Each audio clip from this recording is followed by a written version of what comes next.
Shri Gurubhyo Namaha. Hari Om. Ganana Antva Ghanapatigam Havamahe Kavim Kavenam Upamashravastamam Jeshtarajam Brahmanam Brahmanaspadaan Shrunvannodibhaseda Sadhanam Prano Deve Sarasvadevaje Bhartvajinevade Denama Vitrayavado Ganeshaya Namaha Saraswatyai Namaha Shri Gurubhyo Namaha. Hari Om. Om Prematmanaaya Vitmahe Hiranyagarbhaya Dhimahe Tannah Sathya Prachodayat. Om Jayanti Mangalakali Bhatrakali Kapalini Durga Shama Shivadatri Swaha Swada Namastude. Om Shanti Shanti Shanti Hai. Sairam Lin, Sairam from Malaysia. Sharma, Sairam from New Zealand. Thank you, Swami, for giving Sharma and I the opportunities to speak about your coming third incarnation as Prema Sai Baba. We welcome our listeners and hope you enjoy this preview. I call it a preview because what I will quote is what Swami has said about Prema Sai and the preparations that I witnessed for Prema Sai after Mahasamadhi took place. Om Shri Sai Ram. Listeners, we welcome you as always. You are our treasure. You are the jewels in his crown. And we hope you enjoy this little talk. As always, we welcome your comments. And if you want to hear more, we are ever so happy to provide it. Today's topic is on Prema Sai. Now, a friend of mine, when asked a lot about Prema Sai, she says, "Oh, I don't need to know. I am still enjoying this Sathya Sai." Now, this friend of mine has been greatly, greatly blessed by Bhagwan, her entire family. I tell you, it's one of those families where he performed her marriage. He named all of their children. He would see them at the drop of a hat whenever they were in Prashanti. She said, even if we just had a cold, we would run to Swami. And so I have found the words of this particular devotee, we will call her Mrs. R, to be highly inspirational for me, like a guide, like an anchor, like a mentor, because she has had so much personal experience with Swami. If I told you every photograph of Swami in her house is exuding vibhuti and turmeric and many other sacred substances, you might begin to get a little picture of how much I value her. Now, she had said this, she does not really think too much about Prema Sai because she's not tired of this Sathya Sai. Well and good, neither am I. However, none of us, now that Swami is not in the physical form, many of us are looking forward to his advent as Prema Sai Baba, the embodiment of pure Shakti energy. Now, there was a time when I was serving with the Ashrama Trust. And the Ashrama Trust had special seating in front of the mandir, in front of the veranda. They did not sit on the veranda, but they sat in a block right in front of the veranda. And the senior trustee sat at the very end of the ramp where Swami walks down, and she alone, as his great niece, was permitted to stand as Swami came by and ask him questions. And so anything that, she imparted to us, we knew it had come straight from Swami. And on this one particular day, this was just prior to 2010, the ladies were sitting there in their block, the ashrama staff. Swami was in the interview room, and he was by this time in his wheelchair. And he was suddenly wheeled out. He came out of the interview room. Satyajit pushed him over to the ladies' side, where he was in full view of Ashrama Trust staff. And Swami said one short, sweet sentence. He said, "Let Prema Sai come early." And then he went back inside. No one else heard this except for the ladies of the Ashrama Trust. That is how I know that, that this happened.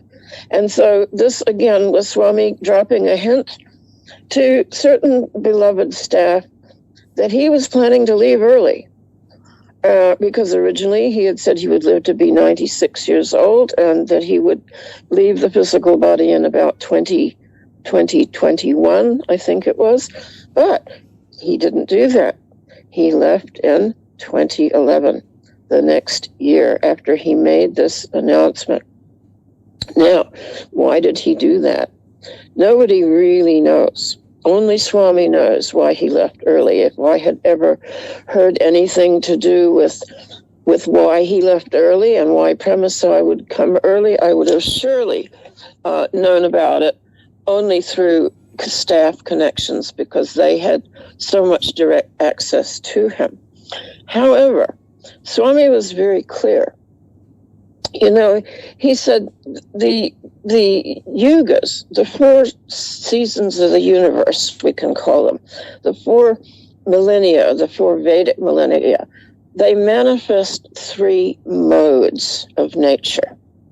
The first mode is goodness or virtue. The second one is passion. The third one is ignorance. And so we're in the age of Kaluga, and the main mode of nature, what is predominant amongst mankind, is ignorance. And that could include ignorance of spirituality, ignorance of the 5 human values, ignorance of how to practice goodness.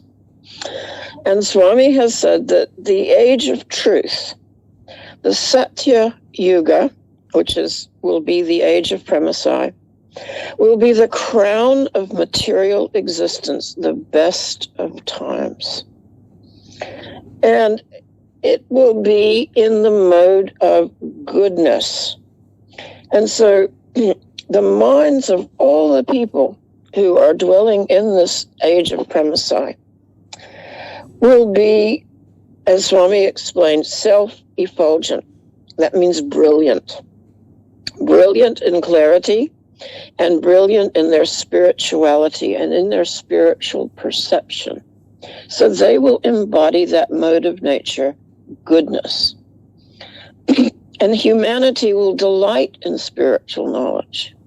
And they'll delight in living a simple life, as is prescribed by spirituality. They will be merciful people. They will be friendly to all, peaceful, sober, and tolerant. And they will take their joy from within. They will know that they are divine within. Because Sathya Sai taught us that, divinity is within us. And Shirdi Sai taught us that divinity is among us. But the age of Prema Sai will be a realization that we are ourselves divine. And we will see all things equally. We will know that our spiritual heart is the center and focus of our divinity. That's why we're divine.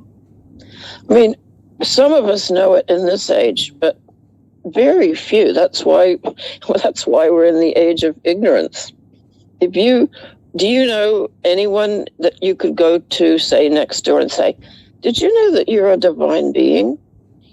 I don't think there's many people you could just rock up to and ask them that. You'd probably just get laughed at or ignored, worse stories spread about you that you're really, really not the full sandwich at the picnic. But Swami has emphasized that this age that's to come, this age of Prema Sai, will be like nothing we can imagine. He said, it will be more beautiful than anything you can imagine. Everyone's mind and their intelligence and senses will be fixed in the mode of goodness at the very least. And there will be many on earth who are literally paramahamsas, meaning they transcend even beyond the mode of goodness. What is paramahamsa? That is like great swan, great spiritual being. And at the time, in the past, there was another Sathya Yuga. And during those times, the information of the Vedas was compressed into just one Veda. It was the following ages where many Vedas became available. It became expanded into many explanatory branches. But the waning of intellectual powers of humanity after that Sathya Yuga required more doctrines. And so that's why the Vedas became expanded. And that was really because people's brains were lesser. So we can think about this. We can think, Swami said it's beyond anything we can imagine. Can you even begin to think about a world where there is kindness amongst all, where there is no ideas of caste or creed or differences of skin color? It's left to our imaginations. Swami was very clear. Again, he said it will be more beautiful than anything you can. So if you are enamored of spirituality now in your life, if you find that spiritual life is your greatest comfort in these uncertain times, just think what it will be like when you see everyone around you is basking in the same realization that they too are divine beings. And he has said, for the most part, people will be merciful, friendly, peaceful, sober, tolerant. There will always be a couple of rascals. And Swami has said, if everything was all wonderful and good, how will I pass my time? He gets great amusement by the activities of the rascals. And so we can expect those of us who are fortunate enough to be living in the Sathya Yuga, the golden age, which is really, we are on the cusp of it now. And I like to think that all of us will be here to see the dawn of it. Now, right after Mahasamadhi, not too long afterwards, I should say, a group of priests and sadhus departed from Puttaparthi. They were all highly trained in Vedic ritual, and there was with them several what are called Siddha Purush. I was fortunate enough to know one of them. His name is Sri Sai Maharaj, and I met him in 2012. And at that time, he was expounding to us the place where Prema Sai would be born. Now, this information has already been given by Swami, Mandia district, on the banks of the Calvary River, is where the incarnation known as Prema Sai will first be noticed, first be seen, under a banyan tree, and not too far from a temple, a very ancient temple, which is consecrated to the Bala Krishna aspect of Lord Krishna. You know, the little baby Krishna, you will see him on all fours. Now, at this time, all of the temples in that area were being cleansed. That was the role of these priests and sadhus and the Siddha Purush who went forth from Prashanti Nilayam to undertake these tasks. And I attended several of the homas, the fires that were held on Thursdays for the Advent of Prema Sai. Wood from the banyan tree under which Prema Sai will be born was used in these homas, these sacred fires, and certain mantras were chanted to purify the air and the environs around these holy places. These homas also took place in Puttaparthi. So these are a few of the things which I witnessed. They were extremely events. You could feel tremendous peaceful energy surrounding these ceremonies. And so a great cleansing process took place in many of these temples in that district where he is to be born, because as it was pointed out to me by this particular Sri Sai Maharaj, the temples over many centuries had become defiled and degraded. Indeed, Swami himself made a point of visiting many of the greatest temples in India and saw to it that the lingams there were recharged. They too had lost their power. Just gives you some little picture of the huge undertaking of Bhagwan as Sri Sathya Sai in this era, to see that these places of ancient worship were cleansed. This is necessary. This is a necessary process, and it was no different, because as soon as Swami took Mahasamadhi, these holy gentlemen knew it is time to start cleaning. Now, Swami himself had said that in this time that we are in now, even post Mahasamadhi, he will be cleaning every human heart. Hearts that have been darkened by lifetime after lifetime of negative energy, negative emotions, lust, anger, greed, covetousness, lying, stealing, all of this. And that is what we are seeing now. Tremendous chaos in the world. Country against country, brother against brother, great outbursts of anger. And this is part of the cleaning process, because he is cleaning the hearts in such a way that these bad emotions, these negative emotions and energies are forever gone, so that that person may go forward into the age of Prema Sai with a clean and pure heart. The sight of Prema Sai will even ignite that divinity within the heart even more. Indeed, it is said that only one glance from the eyes of Prema Sai will be enough to melt any heart on this earth. Om Shri Sai Ram. Om Shri Sai Ram.